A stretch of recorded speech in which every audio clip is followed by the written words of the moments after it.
Yo, Lucky Lefty podcast brought to you by ONORA Whiskey at NORAWhiskey.com, that premium American whiskey at NORAWhiskey.com. And if you drink, by all means, make sure you do so responsibly. You got to do it responsibly.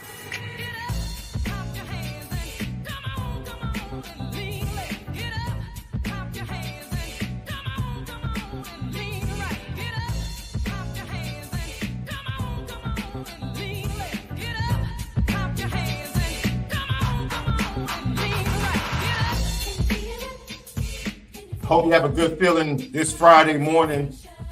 Blue and Gold Game Eve right here. Lucky Lefty Podcast. Shaun Davis, MALIK, ZAIRE, ONORA Whiskey, ONORAWhiskey.com. YouTube, subscribe, share. Make sure you lock in with us. Apple Podcasts, Spotify. That's what we do. We spin it different. Left, how you feeling this Friday? Good Friday, man. Good Friday Eve, like you said, in the spring game. Yeah, Son's birthday today, everything going good. So, this is for the fans today, Left. For the fans. What do you want to talk about? You see the topic at the bottom. Spring questions and answers. Spring question and answers. Was anything answered? The questions you had as a fan going into the spring, were they answered? Did you hear something? Did you see anything that made you feel like, yo, that's been answered? But we're going to start out with a special guest right now. Brody, friend of the program. He's just leaving the Google, Left. Yeah. Just leaving the Google. We're going to bring on to the, I have to see what he's driving right now, because he was Jeep crazy the last time he was on the show. Our boy Julio Cuts. What's up, baby? What's good, y'all? How y'all doing, man? What's up, man? Good to talk to y'all again. I know. What you rolling in now? You still got the Jeep? Yeah, I still got it, man. Got the track. The track. That's the way to go. So before we get to, you, someone that spends a lot of time around these players, spends a lot of time around Coach Freeman, we've been talking about the vibe and the feeling being a little bit different this spring compared to the previous two springs under Coach Freeman. Before we get to that, I just want to, what's up with you? What's up with the shop? And, what have you been doing? Oh, man, I've been busy. The shop's been, like, all-time busy. We got, like, 12 barbers in there right now. We got a DJ today in there. It's Friday. It's been booming, man. Thank God. God is great. How's the little princess, though? Oh, she's good, man. She's growing. She's about to be 4. Playing a little soccer, trying to get her active. Oh, yeah? Oh yeah, man. You got a little star in your hands, huh? Yeah, man. I'm trying to produce her. Yo, that God is great, man. Malik's little boy turned, how old is little Left today? He's 3. He's 3 okay. today. They about the same age. That's right. That's right. Oh yeah, it's a dope age, man. Oh man, look, you see my daughter's pictures over my shoulder, dude. I don't want an old picture. That's her right around 3. That's right. Yeah. So you're right. That age 3, 4, man, it's nothing better. Do it get better or worse? Or hard? No, man, it's better. My experience has been, man, my daughter graduates from college in a month. Oh, okay. That's dope, man. Congrats. When I look over my shoulder every day I'm doing the show, I have nothing but gratitude and thanks, man, for the journey. Great. It is absolutely the most fulfilling journey anyone can have, bro. Yeah. I'm ready for the ride. Especially, Left has 2 boys, so he's getting ready to cut NIL deals in the future. What I mean? Getting all the rules down for it. Yeah. But see, you and I, we have girls, bro. So that relationship is, man. When Left has his girl in the future, I promise you, he'll be able to tell us, yo, it's different. It's different. It's different. It's absolutely different. So give us your insights on what you're feeling as far as the vibe this summer around the players. They've been working. They definitely been working. I know, obviously Coach Free, he worked his ass off. So every time I'm around him, there's always something going on and off the field. So, I just feel like this summer they just been putting in work. Got a couple new coaches, good receiver coach. He's dope, man. Everybody's just it's a lot of new faces. So you could tell everybody's getting adjusted, but right around this time, you could tell like everybody's definitely comfortable and just ready to go. Just good vibes, man. Good vibes. What's that adjustment like for you with the new faces, the transfers? You got new hairs to cut. What's that like? Well, for me, it's always like whenever I see new players, I'm always like kind of like reassuring them, like, bro, you made the right choice, like.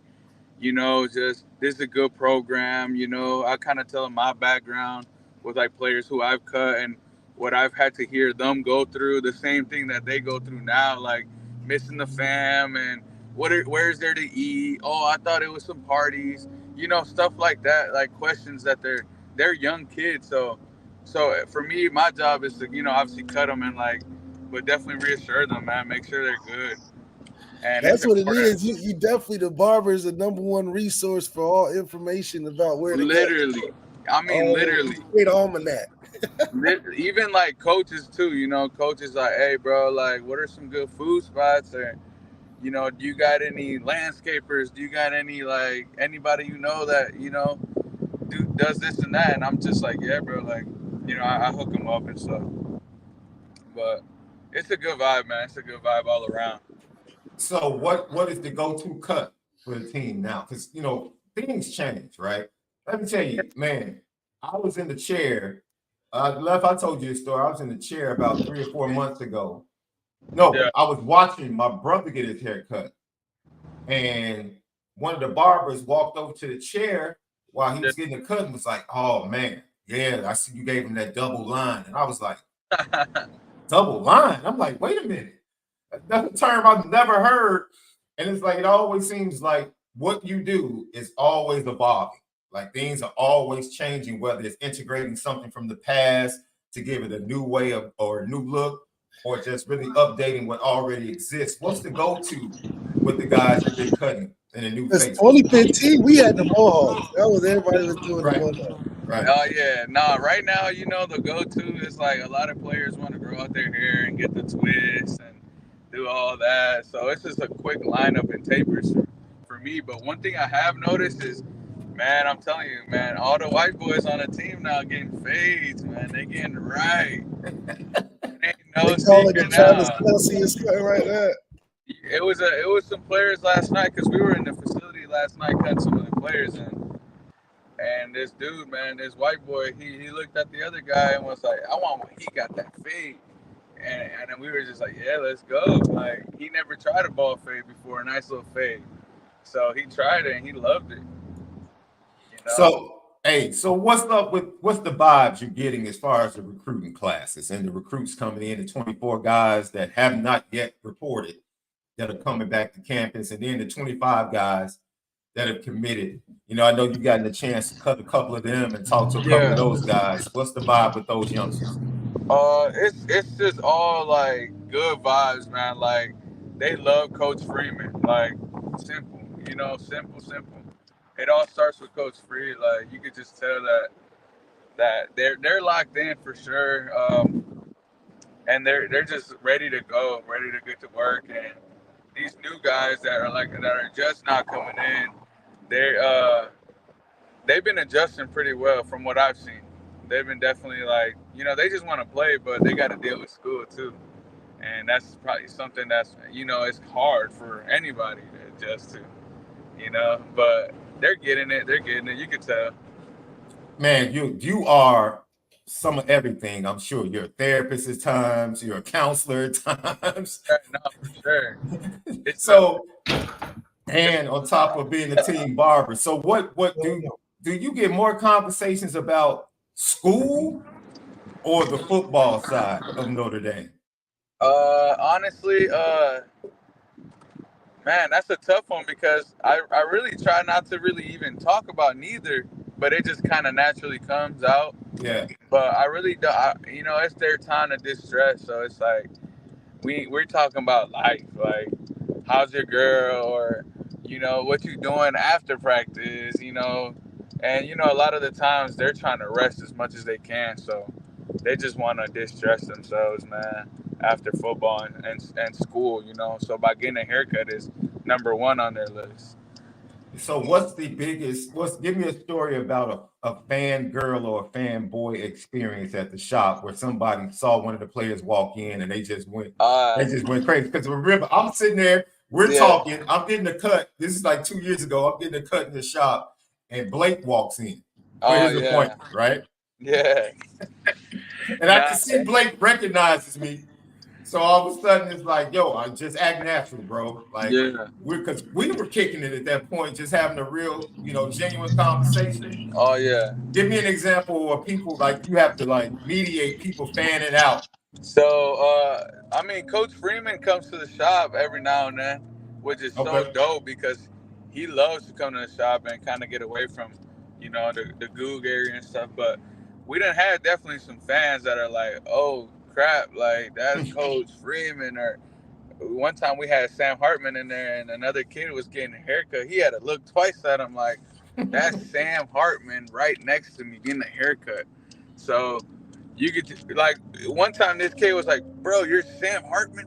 Sam's like, yeah, like, and then after that it's just awkward because, yeah, bro, we're just getting haircuts. Like, ain't nothing much going on. It's just the barbershop. So, yeah, it's definitely some fans out there that are funny, taking pictures all the time. Yeah. But it's not nothing bad that I got to get into and be like, yo, Right. That's what's up.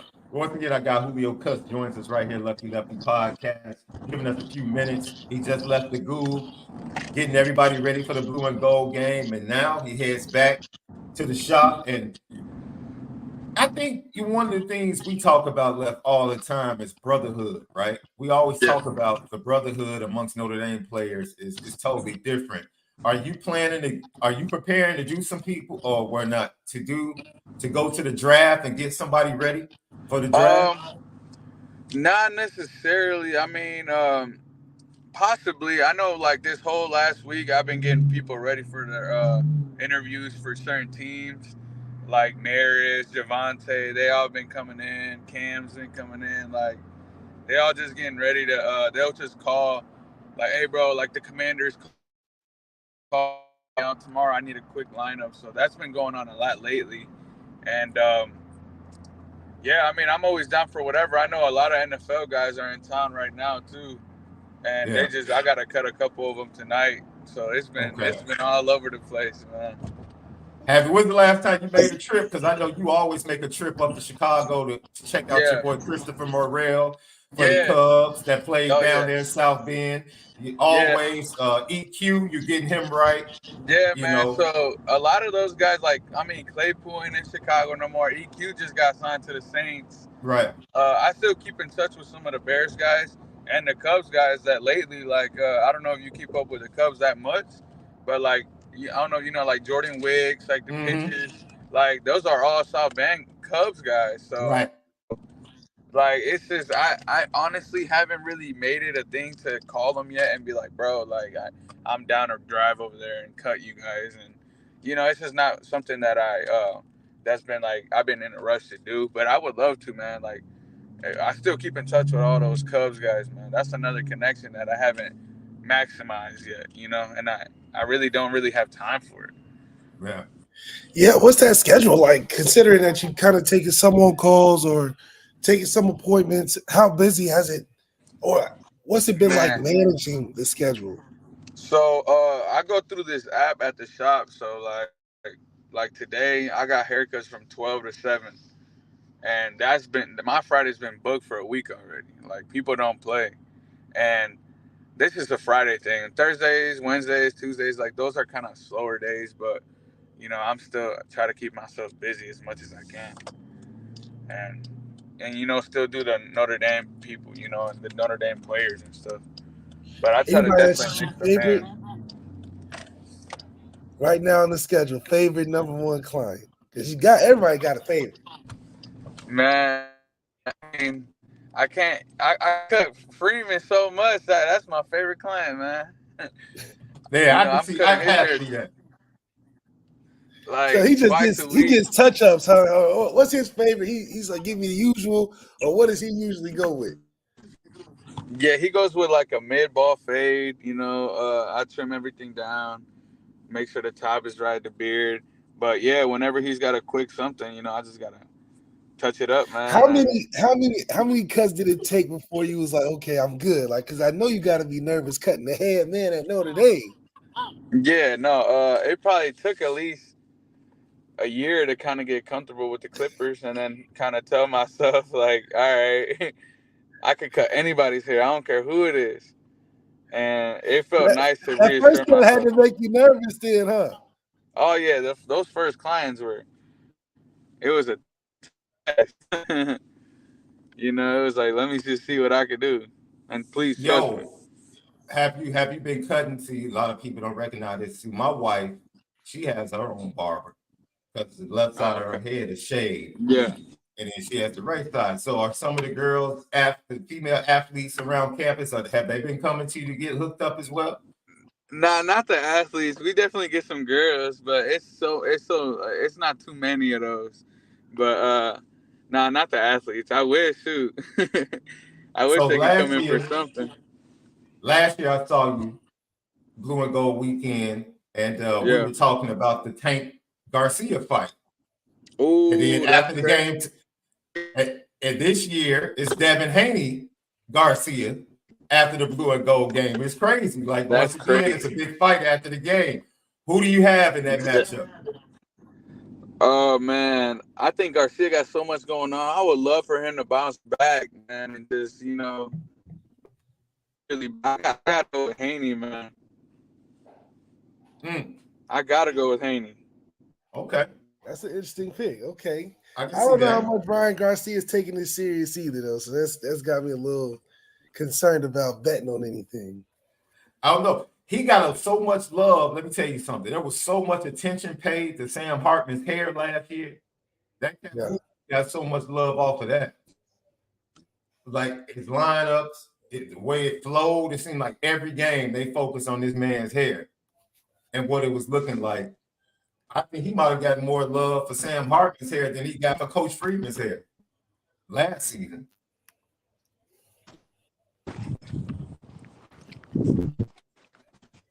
Once again, we got Julio Cuts right here, Lucky Lefty Podcast. Before we let him go, give me your favorite. I'm going to put you on the spot, bro. Oh, we just lost him. I was going to ask him. I need to know his favorite squad to cut. Which year? Which year was his favorite squad to cut? I got to ask him that. I got to ask him that. That's definitely a go-to question that we have to get. But we have some questions from people in the chat. I think Left froze too. Man, what's going on? Just all of a sudden, everybody dropped off.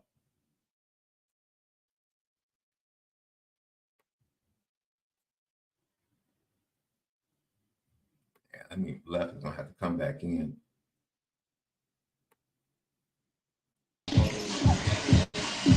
Julio, you back? Oh, I'm back. All right. So I'm gonna put you on the spot right quick before we let you go. Yeah. Give me your favorite squad to cut. Favorite squad. You already know, like your favorite year, not year. I'm talking about your favorite Notre Dame team. Since you started cutting, your favorite Notre Dame team that you had the most fun cutting. It has to be like when Quentin Nelson and Claypool were here. Troy Pride, who was Ian Book, yeah. That was like, because me and those guys were like kind of the same age, so you know, it was kind of like it was just a whole around vibe, man. Like, it was nuts. And it was like the start of it too. Dexter Williams, like Tavon Coney, like that whole class was wild, man. Man, for sure. Before we let you go, thank you for joining us this morning on the Lucky Lefty Podcast. I appreciate you, bro. I'm at the shop now, so you know I'm about to get to it. You're about to get to it. Before you go, they're about to announce this grand expansion of the football facilities. I'm assuming that you're going to have some type of shop. 100%. I was like, I know Julio is going to be up in there somewhere, dude. We talked about a nutritional building, a new offices, everything. They definitely have to have the barbershop in there hooked up.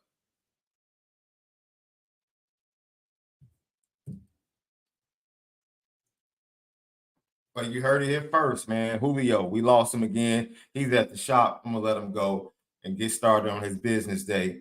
But man, look, I knew that had to be part of the improvement that's going to be announced in the coming days, man. Great improvement. The one thing that I love about the improvement that's coming for the program, the nutritional facility, chefs, meals prepared for the players, also the new offices. I don't think they're going to get rid of the offices now. They're just going to add on. And then, you know, one thing that I love is the fact that Notre Dame players live amongst the student body. I think that's an incredible experience until they have the opportunity to move off campus. It makes everything different surrounding the Notre Dame football program. And, you have to absolutely love it. If you missed us this week, we're going to go over, because this is going to be a short show. If you missed our preview of the blue and gold game, we said today was going to be all about ULL Nation, Notre Dame fans. Your questions, put them in the chat. We'll get to them. Your super chats, we appreciate them. Keep them coming, man. Keep them coming.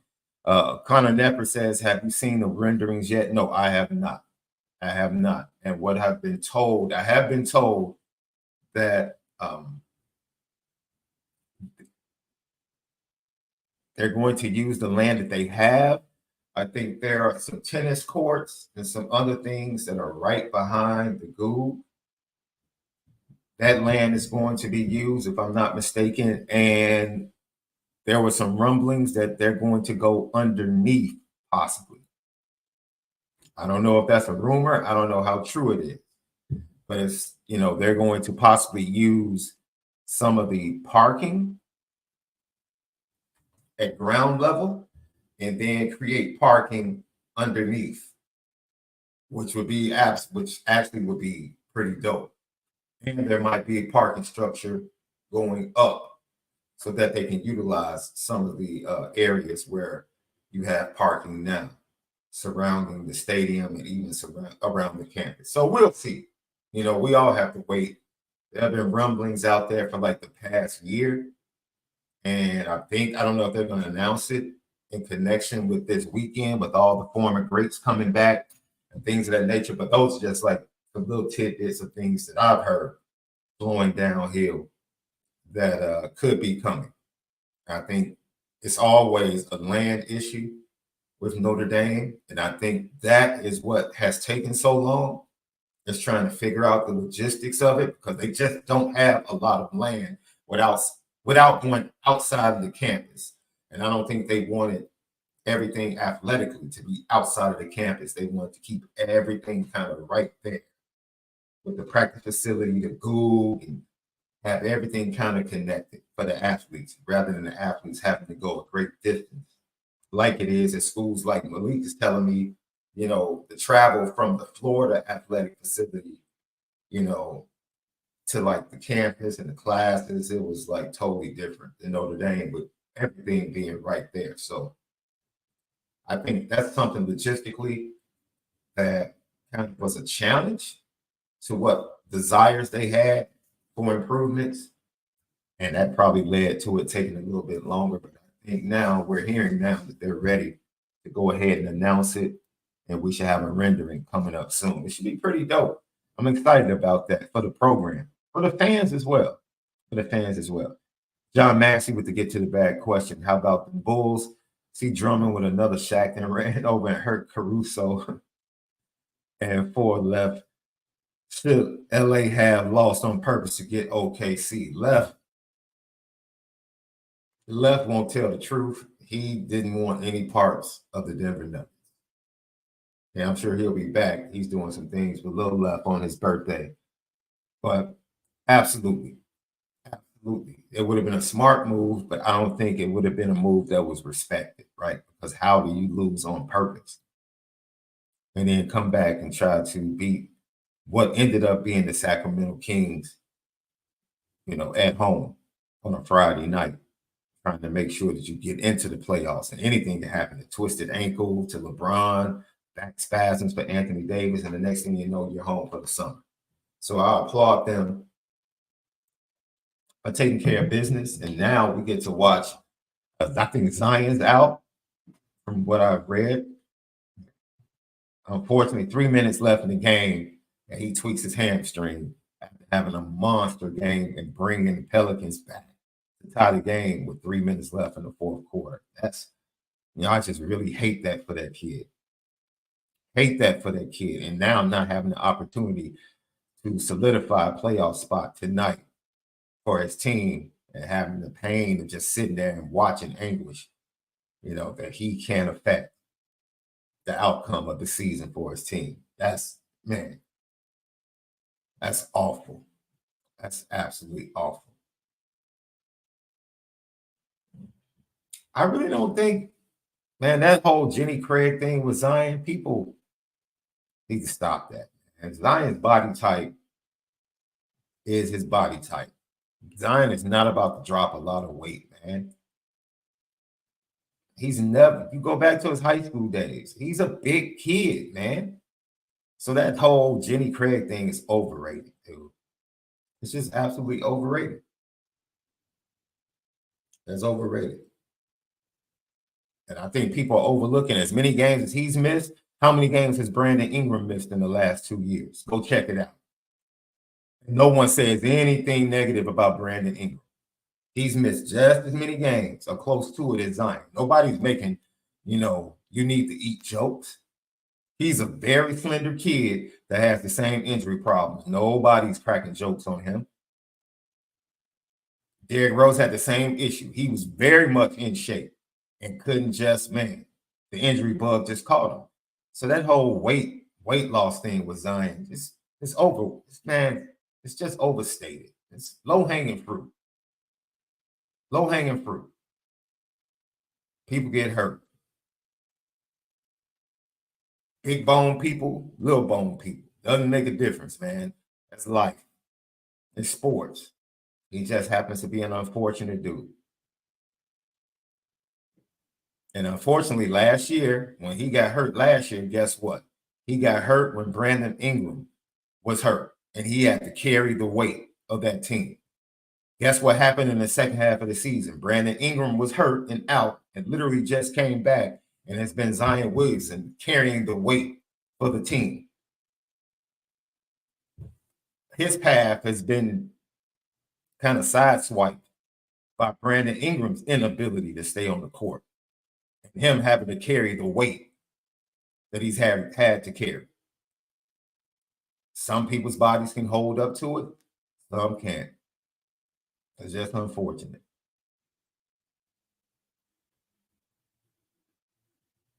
But I haven't seen anybody do what he's done since the play-in tournament, which is progressively increase his scoring, assists, and rebounds month to month leading into that game the other night. You don't do that unless you're in shape, in basketball shape. Matter of fact, playing in the NBA, you have to be in shape. That's why I said this whole weight thing is over. Man, that dude is not doing what he's doing at the NBA level if he's out of shape for 3 months straight. You can't say that, dude. I played up to, I would say, junior college level basketball. I really stopped right around that area, right? But I played against a lot of college dudes at U of I that were on the team on a daily basis, pickup games. And playing at that pace and playing with those guys and playing against other Big Ten guys coming back to Chicago over the summer, that's one level. To be in shape for the NBA and to produce at the level that he produces at or has produced at, you can sit up here and talk about he's out of. You can't be out of shape and overweight producing at that level. You can't. You can't. Not consistently. Not consistently. Tell me an out of shape player that produces at the level that Zion has produced the last 3 seasons. I'm not 3 seasons, but the last 3 months. That's a misnomer, man. Everybody in the NBA puts in work. The low-hanging fruit is somebody gets hurt, like, see, they don't take care of their body. That's all these dudes do is hoop in the offseason. That's all they do is play basketball and hoop. It's their life. That's all they do. And it's all they do. Look, I think Carmelo Anthony said it best.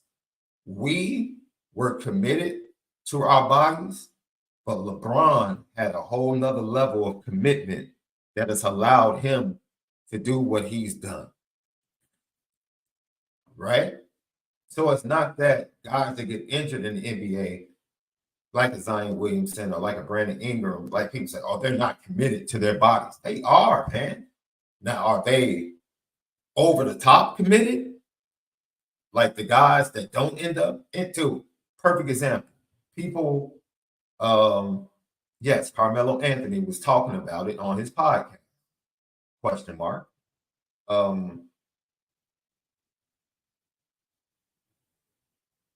Lonzo Ball. You talk to anyone that's ever followed Lonzo Ball, there is no bigger cardio, vegan, eating, treat your body right individual in the NBA.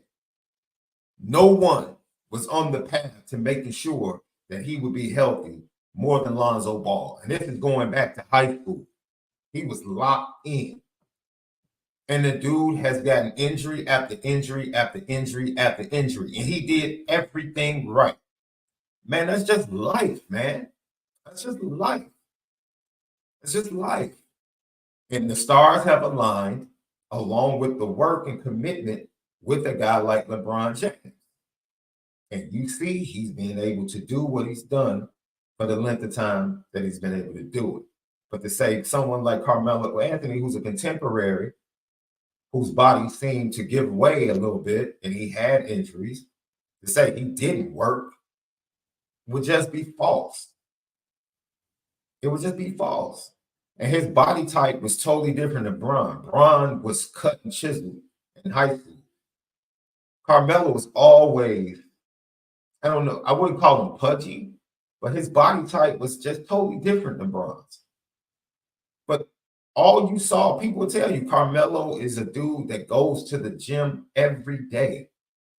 Even in retirement, that's all he does. Pickup games in the gym. You can't be in the NBA and play at an elite level and not be in shape. It's impossible. It's impossible. And that's something that stands out about what, you know, we just discussed with Julio when we asked him about the vibe. And he said, dude, listen to this. And if you missed it, go back and check out Julio Cuts when he joined us early in the show. The thing that stood out to me, he was like, yo, everybody's been working, bro. That really made me say, wow. Wow. He was like, everybody's been working. Coaches, players, they've been working. And I love hearing that, Notre Dame fans. I absolutely love hearing that. I love hearing that the work ethic. Marcus Freeman talked about it, right? When he talked about, if you missed it yesterday, we did our top 5 clips from the spring. Our top 5 clips from the spring. And then we did our top 5 or our top 3 Marcus Freeman cuts.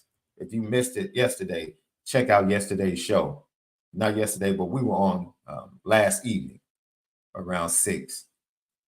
But check it out. And he talked about, let me find that clip for you guys if you missed it yesterday. He talked about the culture. Here it is. This is Marcus Freeman talking about establishing culture. Take for granted the things that you believe in that make you successful, right? The relentless effort and attitude that we have to play with. And I spent a lot of time with our team today talking about that in our team meeting, that's got to be our identity. That makes up for a lack of talent. That makes up for a lack of intelligence. Like the way you play the game, how hard you play, to me, overcomes all those different things. And so there's some guys that just understand that, right? They create habits because they do it over and over and over. That's how they practice and that's how they play.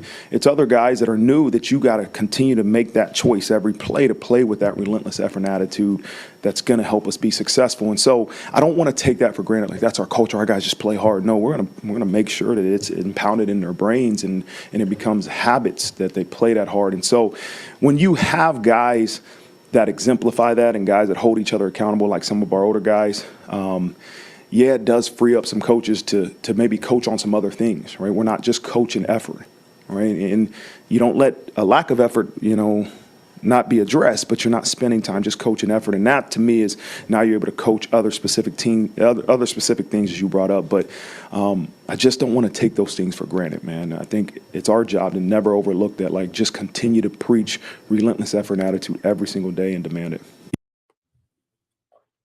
That's Marcus Freeman talking about having the right culture. And I think that culture, one of the things that stood out the entire spring, it feels like everything from getting the full support from administration, the renderings that are coming for the upgrade in facilities, Marcus Freeman getting the coaching hires that he wanted without pushback, and then the improvement in his third year as far as depth of talent on the roster. Everything seems to be coming together, right? And someone in the chat said it beautifully. Lauren Lando, we find out soon the value of Lauren Lando. Very soon. Riley Leonard, Benjamin Morrison, how they recover. That's his value. That's his immediate value. He's being put to the test immediately. Like, he didn't get to come in and coast. Immediately, he's being challenged with the top two, probably the two most important guys on both sides of the ball. Flat out. One could say that. You could argue Xavier Watts. One could argue Benjamin Morrison. But Riley Leonard, Benjamin Morrison, their return back to full health greatly impacts this team and their ability to get to the playoffs and make a run. Lauren Landau, the spotlight is on you. Let's see how you do. ND Nation waits. LL Nation waits. Let's see you do your work. Let's see it. Put it back together. Lucky Lefty podcast, man. Yes, so the game is at what? 1 p.m. Eastern, noon Central. It should be a great event. Fans should love it. Did I miss any other comments or questions? I want to make sure I get your questions. Do you still have the same questions about this team that you had coming into the spring? Let me know. If you're just chiming in, that's the question of the day. Or you just tuning us in or tuning in, let us know. Jason Smith, SD, do you know if Riley Leonard will be behind the offense this Saturday and going through the progressions like he did in the Jersey scrimmage? I don't think so, because that's more of a live game. He could be standing next to Marcus Freeman. He could, just for visual purposes. But, with it being the blue and gold game, I don't know the logistics of that. I don't know if he'll be sitting up in the booth with Den Brock or standing next to Den Brock. I'm really at this point trying to see which would be more valuable, right? Because you don't want to mess up the aesthetics of the game. Because if Riley Leonard is on camera doing what he was doing in the scrimmage, it would be a distraction, in my opinion, on the broadcast. Because they definitely would talk about it and wouldn't be talking about Steve, CJ, Kenny, or whomever's behind center taking the snap. And maybe they can actually film it without him being seen standing next to Coach Freeman. But I'm pretty sure they're going to have someone standing next to Coach Freeman from Peacock or NBC Sports interviewing him. They might even have him mic'd up and just go to him from the booth and talk to him, So we'll see how the broadcast goes, but I'm not sure they'll do it the same way that they did it at the scrimmage, because there were no cameras. Being on TV kind of changes, like you said, Jason. Yeah, being on TV kind of changes everything up. They probably still could find a way to do it sparingly, but I'm not sure. Someone else had a question about the Fever and the Sky, their matchup. It should be interesting, right? It just should be interesting. Shout out to Caitlin Clark on her Nike deal. I think that's huge for the league. Yeah, I'm sure a lot of veterans that have put in work are upset. But I mean, Nike, this business is business, man. I know it's hard for people to understand business and they want to connect emotions. And please don't connect culture and some other external things. Nike made a great business move. They did the same thing when Sabrina Ionescu was popping and coming out and had the connection to Kobe and the relationship with Kobe coming into the WNBA.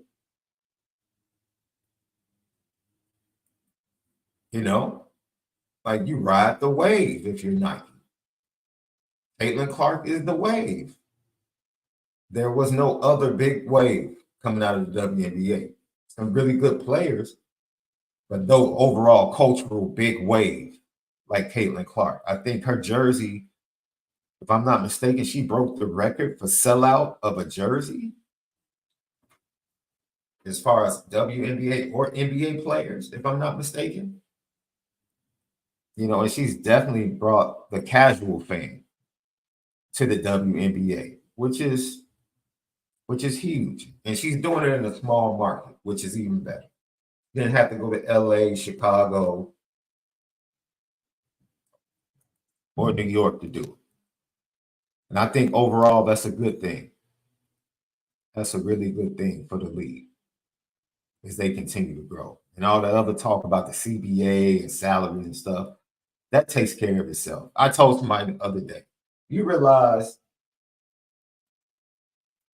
for a full decade, Michael Jordan was the most underpaid star in the game of basketball? Go look at his salary. Michael Jordan was not paid what he was worth in salary until the 1996-97 season and the 1997-98 seasons.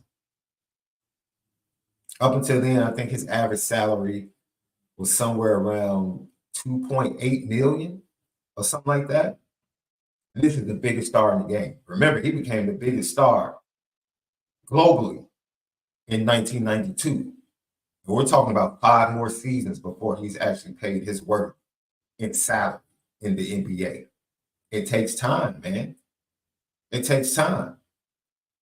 And it was just, 7 to 8 years before his entry into the NBA. No, 5 years before his entry into the NBA, if I'm not mistaken. Just 5 years. The NBA was on tape delay. 5 years before Michael Jordan stepped into the arena. They're on tape delay. And then it took 10 years from when he got the league for him to get paid what he was worth. So all this uproar about the WNBA, relax. Things take time, man. The great ones before you didn't get paid what they deserve. Like I think about my favorite sport, baseball, man. Pete Rose, Kirby Puckett, Tony Gwynn, dude. You know how much money they would make in today's game? The blessing for them is their money was always guaranteed. But do you know how much money those Hall of Famers would make in today's game? So someone, regardless of gender, when it comes to business, not sport, when it comes to business, is going to have to be the forerunner.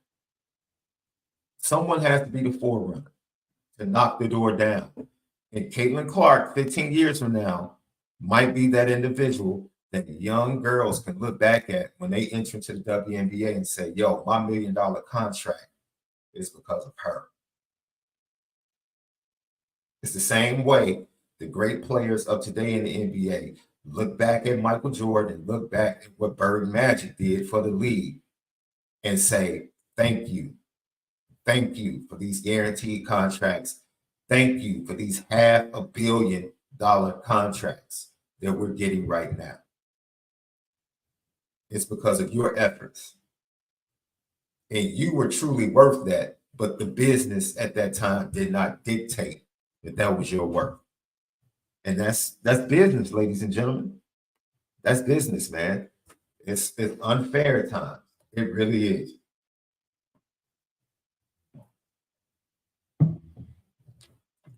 It's just unfair at times. All right. Any other questions? We got mad visitors coming in. A lot of Chicago area kids are driving down. A new 25 defensive tackle. We talked about this yesterday. There's a new defensive tackle from Marist. I spoke with him yesterday. He'll be coming down for a visit, 25 class. I love the fact that he's already 280 pounds. Brad Fitzgibbon from Marist High School in Chicago. He's already 6'3", 280 pounds. And his film is actually, I've been to a couple of their games, and I went to a couple of their games to actually watch their sophomore receiver last year, Stephen Brown, who was actually being recruited by Notre Dame basketball, Michael Shrewsbury. But he's an absolute super freaky athlete at wide receiver as well. And his dad, Andre Brown, played for the Miami Dolphins and played under Jimmy Johnson on the Miami Hurricanes. So I would go to games and watch him offensively. And I had to remember when this kid said he was visiting and put it out on Twitter yesterday. I was like, oh, man, I remember that kid. I went and watched his film and locked in. He has some really good film. Really good film. Brad Fitzgibbon. He's going to be visiting the blue and gold game. Said he's been talking to Notre Dame over the past month or so. And he's happy to be coming down. Notre Dame is, man, I'm glad to see them, even with the departure of Dre Brown. Dre Brown, that's a big loss. And it's bittersweet for me because he's going to my Illini. So I feel ecstatic. I feel absolutely ecstatic about what he's going to bring to the Illini program as a director, player, personnel over there for us. But yeah, it's a loss. There's no way to sugarcoat it. It's a loss. I'm very interested in seeing whether or not they elevate from within or they go outside the program with someone that Marcus Freeman or Chad Bowden has a previous relationship with. They feel like fits in. We'll see. We'll see. But I'm not about to, man. I'm not about to lowball this. Yes. It's a loss, man. Dre put in a lot of work. Dre, you can credit Dre Brown. Dre Brown, when everything transitioned, especially when Tommy Rees left, and Tommy Rees was the Chicago connection in recruiting. When Tommy Rees left at Alabama, Dre Brown was the one that stepped in the gap. He was the one that stepped in the gap tremendously to make sure that Marcus Freeman and Notre Dame began the process of establishing relationships in the Chicagoland area once again. He was part of that. He was absolutely part of that. And, yeah.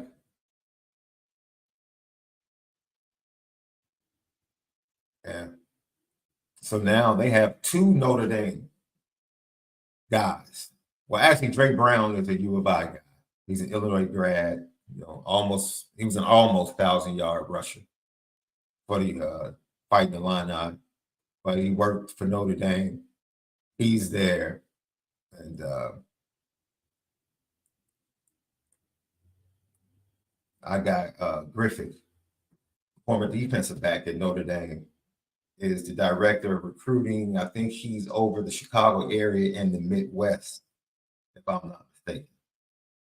I believe that's it. That's his title. Houston, yeah. Houston Griffith is on the Illinois staff as well, recruiting the Midwest. So they have two Notre Dame guys that are going to be battling Notre Dame for Midwest and Chicago area kids. And Notre Dame has had a nice stronghold on the St. Louis area. And the St. Louis area, when Illinois football is great and operating at a peak level, is, man, very fruitful for Illinois. So if Illinois now be challenging Notre Dame in that St. Louis area and the Wisconsin and Chicagoland area with Dre Brown going to Illinois, I mean, it's Notre Dame to Illinois, right? So if you're a big time player, you would think the choice would be really.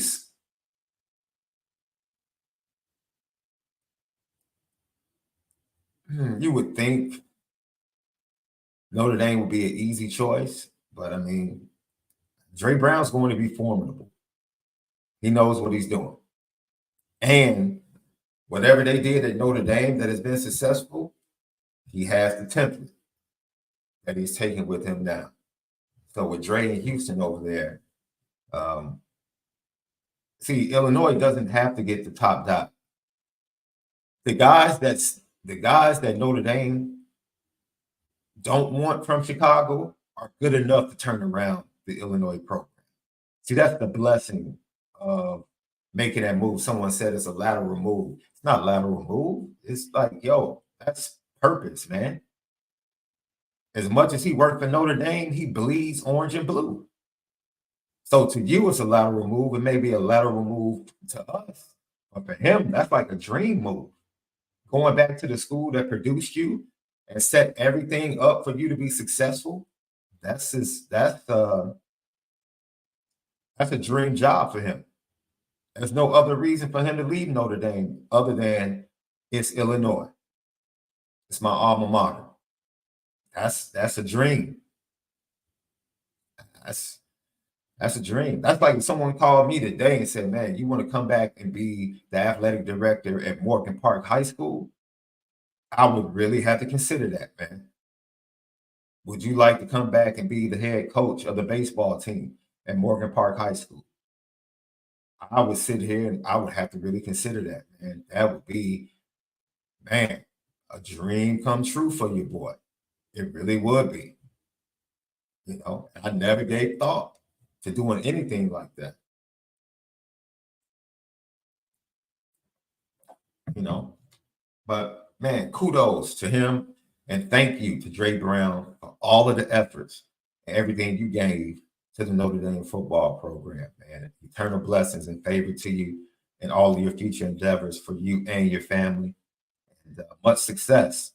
All right. And that's me throwing the ball from the Notre Dame side of things. Now I'm going to switch to the Illinois side of things as an alum and say, thank you, Notre Dame. We greatly appreciate you. And hopefully things can get a little bit better for my fighting the line now. It's a win-win for your boy. It really is. It's a win-win for your boy. Lucky Lefty podcast. And you're right. I hope Marcus Freeman, hey, let's be honest. Let's be honest. Like there is something in Marcus Freeman's heart for Ohio State. Come on, we just have to be real. It's okay to be real. It's okay, you know. And if the rubber meets the road down, you know, the line where he has to make a decision, that's going to be part of his decision, ladies and gentlemen. I just want 2 championships before it happens. I don't mind if that point comes. It's all about what have we got as Notre Dame fans out of the current situation before it comes. Because if we have 2 championships, or heck, if we have 1 national championship and that decision comes and it goes the other way, I'm fine. I'm fine. Thank you. Thank you for your service. I understand. I clearly understand. I have no problem with it. I'm not saying that I feel like he would ultimately choose to go to Columbus. I'm just saying I would feel much better if he did make that decision and Notre Dame had a national championship out of it. What can you say? What can you say? Lucky Lefty podcast. I want to play this this one thing from Mike Denbrock before I let you guys go.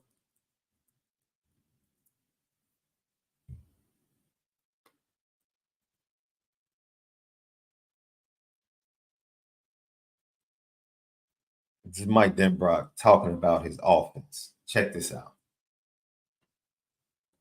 Yeah, let's call it Notre Dame's offense, right? But I think we're making progress, and that's really the hope, is that, you know, every day we get a little bit better at the specifics and the details of what we're asking these guys to do, and we're making progress there. It's painful to watch at times when we don't see adjustments and we don't quite know yet how to fix some of the problems that a defense can present us, but when we do and we make the plays, then it's pretty fun to watch. So we're in that process, and it's going to be into fall camp before that process even really, I think, takes root. We're trying to get it to take root. We all want it to take root as fast as humanly possible, but the reality of the situation is there's a process that's got to be gone through, and we're kind of in the middle of that, about halfway through spring. So I like what I've seen. I love our competitiveness, and we'll see how detailed we can get and how specific we can get about understanding how to do our job consistently well all the time. Then what have been your impressions of the offensive line so far, and is that picture starting to kind of clear up a little bit? Yeah, I mean, there's a number of guys in competition there that I think are doing really, really good work. You know, Coach Golden's defensive scheme is one that throws a lot of different things at you, and just to get all those guys on the same page and get those guys working together is a work in progress. But I love their toughness. I love their approach to their work every day. We get better with that unit as we go, which is great to see. So I'm excited about where it's headed.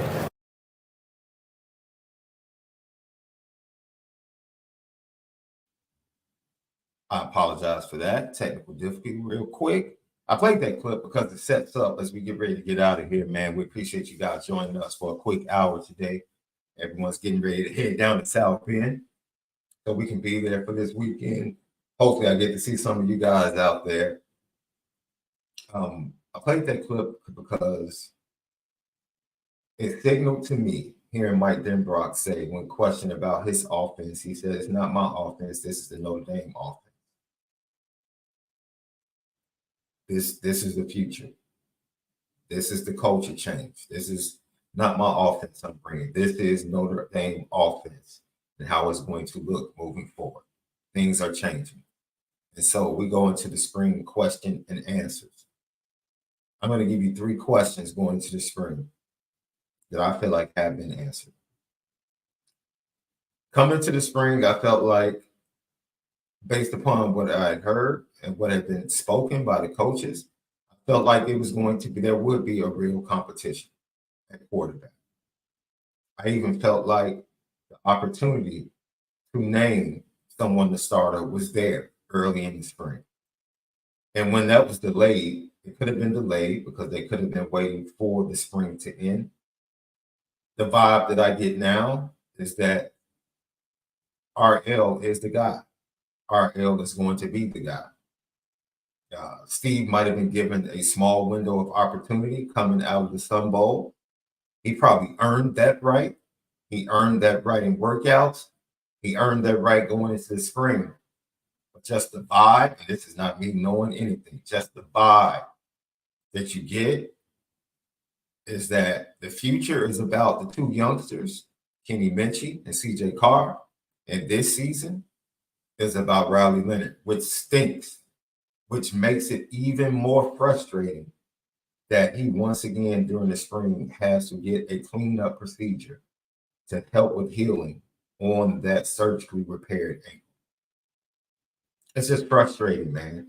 It has to be frustrating for Marcus Freeman, has to be frustrating for Mike Denbrock, has to be frustrating for offensive players, and it has to be frustrating for the big picture for this team in 2024. Because it really was the perfect setup. I said this, my feelings were, go get Riley Leonard or go get somebody in the portal or rock with these youngsters. And let's go. That's it. Because I was basing that off of what I saw from Steve Angeli last spring and did not expect Steve Angeli and his stubbornness to come into the picture He's a stubborn, confident kid. He just is. He knows who he is. He knows he's not as physically talented as the other guys. It doesn't make him a bit of difference. And that's what frustrates me about Notre Dame fans sometimes, man. Who wouldn't want that type of kid? That is Rudy. Steve Angeli is the Rudy story. He embodies that. I'm not like everybody else, but I'll be darned if anything is going to stop me from doing what I feel like I can do. He's a great story and literally might be the poster child for the first quarterback that's actually shown development from being recruited, committing, coming to Notre Dame, and getting better as a quarterback during his time at Notre Dame. He's literally the poster child for that because we haven't seen that. We haven't seen that. And it's ironic that Steve Angeli is the alpha of that transformation in the quarterback room. I think it's amazing. I think it's a great story. He doesn't have to be the dude. He doesn't have to be the one that leads Notre Dame to the promised land. But you know what he is? He's Notre Dame. If anybody in that room represents what Notre Dame is all about, it's Steve Angeli. And for that, that young man should be supported and loved by the fan base. I don't care if he takes a snap ever again in Notre Dame. For that reason, he needs to be appreciated by the fan base. Point blank. He is Gino Guidugli's making. He is Gino Guidugli's first Frankenstein in that quarterback room. Whether you like him or not, that's what he is. Because you haven't seen it. You haven't seen a quarterback get better, progressively better from year 1 to year 2, moving forward, like you've seen with Steve Angeli. So how about giving the young man a round of applause by being a great leader, a great man, and being beloved by his teammates? How about that? How about not focusing on what you don't like about him and focus on the fact that he is one of the best ambassadors for Notre Dame football that they've had in a long time. And he doesn't have to take a single snap to be that. What he represents for Notre Dame moving into the future. That's your quarterback room now. That question, the quarterback room in Notre Dame, in my opinion, has been fully answered this spring, especially if you're going to include the commitment of Deuce Knight. That's number one. Riley Leonard is probably the dude. All health aside. He has to be healthy, of course. And if he's not healthy, I have no problem with any of the three lining up on the center or in shotgun. I just don't. I don't. Because it's not about the quarterback. It's about the totality of this program and where it is. That's going to tell the truth and manifest itself on the football field in 2024. Flat out. Second question that was answered. Yes. Remember this? People, you owe Marcus Freeman an apology. Remember all the people the first 2 years when he knew he didn't have the horses. Marcus Freeman knows his team. He knows his team. He knew he didn't have the horses. And he played the type of game that he needed to play to give that team, to give Notre Dame the best chance to win the game. Now, we can sit up here and talk about them not having top-notch offensive coordinators. I would probably agree with you, whether it's Tommy Rees or Jared Parker. Notre Dame fans, I would probably agree with you. They could have found better. We don't need to talk about the Andy Ludwig debacle. We don't need to talk about that. We're sitting right down with purpose where we are. Notre Dame was purpose for Mike Denbrock to be here right now to make this transition more than anybody else. I believe it was purpose. Almost divine. Yes, ladies and gentlemen, the question has been answered. Some of you owe Marcus Freeman an apology that said all he wants to do is run the ball. Oh, he's just giving us lip service talking about he's going to open the offense up and what his vision of the offense is going to be down the line. Oh, he's just saying that. Yep, it's here. I'm telling you from the practice I viewed. I'm telling you from the scrimmage I viewed. What he said he was going to do, he has done. And some of us, some of you, wait to see it on Saturdays. That's fair. Wait to see it on Saturdays in the fall. That's absolutely fair. But I'm here to tell you it's here. The man kept his word. He told you the transformation that the offense was going to go on with him as the head coach. And it's here. He's kept his word. He's kept his word, Notre Dame fans. Sit back and enjoy the ride. That question has been answered. Will Notre Dame's offense ever come into the modern day of college football? The answer is unequivocally, yes.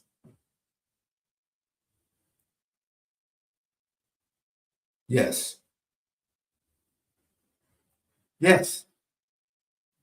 Absolutely yes. That question has been answered. The third question coming to the spring that most of us had was about the trenches, right? I will say this.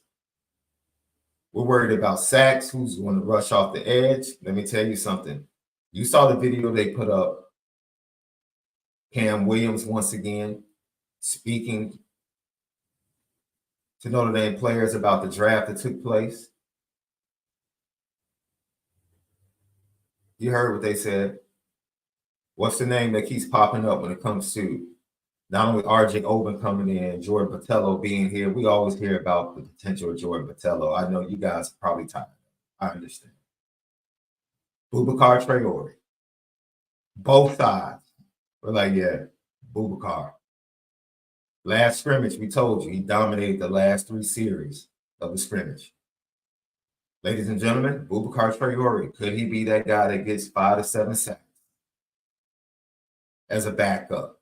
That would be tremendous, absolutely tremendous, right? Because we're forecasting that RJ Oben is going to do the same thing that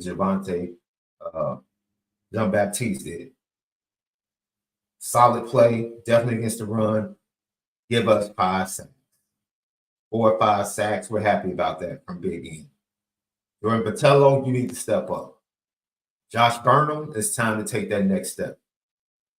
You don't have that one dominant guy, but if you can piece together 4 or 5 guys that can give you over 20 sacks, now you're cooking with grease. Boubacar Traore and the defensive line questions, I believe, have been answered. Definitely in the pass game, in my opinion. Against the run, we'll see. I love what I saw from Donovan Hinish. Love what I saw from Jason Onye. Of course, Riley Mills, Howard Cross, Gabriel Rubio coming back, Sean Sibiliano Jr., the nastiness he brings, Devin Houston, Armel Mukum, even if Tyson Ford officially decides to leave. It is what it is, but you have to look at the fact you can't be mad at a kid like that. Yo, it's a bunch of talent there. If I get jumped, I have to make a life decision. And he's taking some time away to make that life decision. But the offensive line, this is the only question that I think most fans have that is yet to be answered. Is yet to be answered. Marcus Freeman, without saying it, and I can confirm this from what we saw on Saturday. I can confirm this from what we saw at the scrimmage on Saturday. Let me see here if I can find. Well, I'm looking for to play you all this clip that lines up perfectly. But what else? Here it is. This is Marcus Freeman talking about the O-line, and then we'll come right back. We've always said we're an O-line, D-line driven program. So what do you want to see? I want to see them to be able to run the ball, be able to protect the quarterback, and execute their job at a high level. There's a couple competitions, right? You got a competition at right tackle. Rocco is trying to get back to being 100%. So at some point when he's 100%, you're going to have a competition with him and somewhere in the inside. And Jack Gasol has been pretty much the one at the left tackle. So you're trying to create competition, but understanding as an offensive line unit, you need that consistency in those 5 guys. So I'm trying to get them both, but listen, I want to see them be able to run and pass the ball. The one question that has been answered is left tackle. Now sit back and enjoy. He's young. Marcus Freeman and the staff, they have no questions about left tackle. There are no challenges. And you can see why at the scrimmage. It was real quiet on that left side. Quiet. As much pressure that was coming, most of it was coming on the interior and on the other side. That left side was real quiet. That's all I'm saying. It wasn't until Boubacar Traore got him late in the scrimmage on a speed rush that anybody noticed. Man, who was that? Jagasaw he beat? That was the only time. And we're talking about a true freshman, ladies and gentlemen. He's still a true freshman. I'm going to say that once again. He's still a true freshman. A true freshman came in and supplanted 2 veterans in a tackle battle, preparing for the Sun Bowl, and has once again solidified himself as the guy, the only guy on the left side, to everyone on the staff and his head coach. Now, if you don't want to sit back and take the good with the bad with youngsters learning and taking live reps, that's fine. He's going to give up sacks. He's not about to be Joe Alt and go games and years without giving up a sack or just giving up 1 sack. He's going to make mistakes. He's going to commit a penalty. He's a true freshman. Once again, ladies and gentlemen, when he takes the field, man, when the classes start, I think, when they take the field against Texas A&M, he probably will have taken his first class as a sophomore at Notre Dame.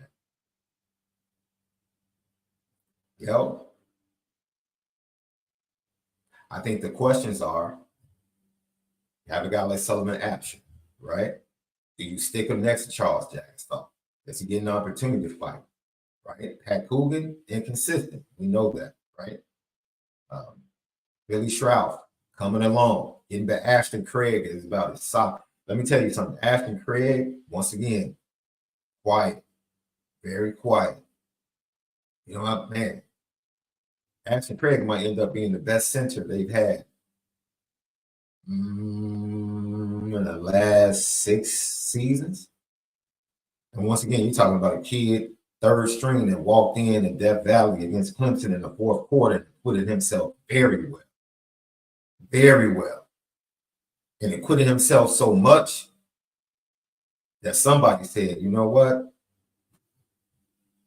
Zeke Carrell was like,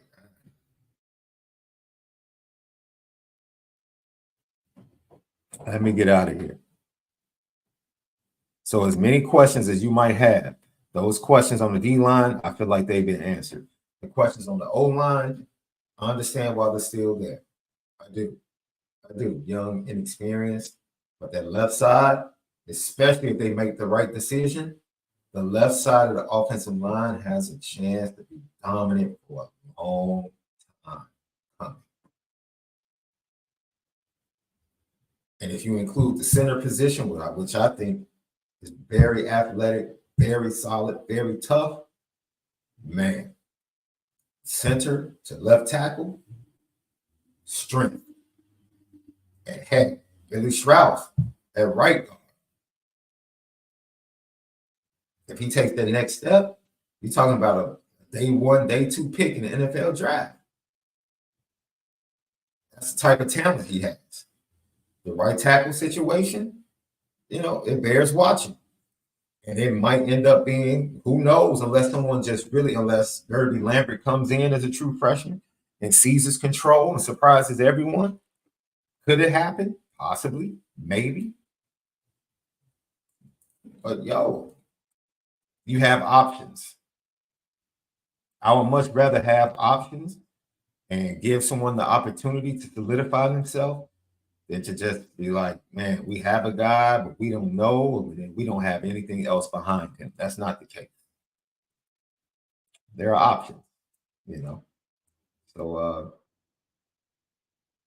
Jared Patterson was good at center. And Jared Patterson just dealt with lingering injuries. He really did. Lingering injuries really got to him at the end of his career at Notre Dame. It really did. And Jared, he's acquitted himself well in the NFL. Jared Patterson has. And man, Someone was talking about them in the podcast. It was a local podcast about the Bears, and they were talking about taking the offensive lineman that's buzzing now from Alabama. And you know, the draft expert they were talking to was like, "Yeah, I watched the film and I get excited, but then I looked at the process of Alabama offensive linemen once they get to the NFL, and I have too many questions." And he's like, "I look at a kid like Blake Fisher and the pedigree of Notre Dame." This is exactly what he said. He said, "I look at a guy like that from Alabama that you would have to take late first, second round. And then I looked at Blake Fisher, who's probably going to go third, maybe early fourth round. And I just value the pedigree of the Notre Dame offensive linemen and how they project and transition to the NFL far more than the transition of the Alabama offensive line." Just think about that. Think about that. So that is how the pedigree of Notre Dame offensive linemen is viewed from an NFL standpoint. And this is what I want to encourage Notre Dame fans in. Even though you have a young and experienced offensive line, the pedigree of Notre Dame coaching and development on the offensive line speaks for itself. Speaks for itself. Heck, offensive line group they have coming in at 25, and they only have 3. Well, you talk about Streevick, Will Black, and studs. Studs. So I'm glad I said that. Everybody facing Notre Dame this year, you better get after their offensive line this year. You better get after their offensive line this year. Because once that class from 25 steps on campus and they get combined with that young, now experienced offensive line going into 25, man, that next spring, offensive line will not be a question. They will not be a question. You better catch them this year. Yeah, you better take advantage of that offensive line this year. Because if you don't get them this year and they get better at the end of this year, oh, they're going to be scary next year. They're going to be absolutely scary next year from whomever the quarterback is. Whichever youngster steps under center next year, they're stepping under center with 5 dudes. 5 dudes. Literally, there might not be a weakness on that offensive line next year. Hey, guys, enjoy the game. Enjoy the coverage. We'll see you guys. I'll be traveling back, so we won't have a show. Enjoy the fight, the Haney Garcia fight as well. Appreciate everything you guys do, man. Can't wait to talk about the blue and gold game and everything moving forward. Have a great weekend. Make sure you continue to spin it different.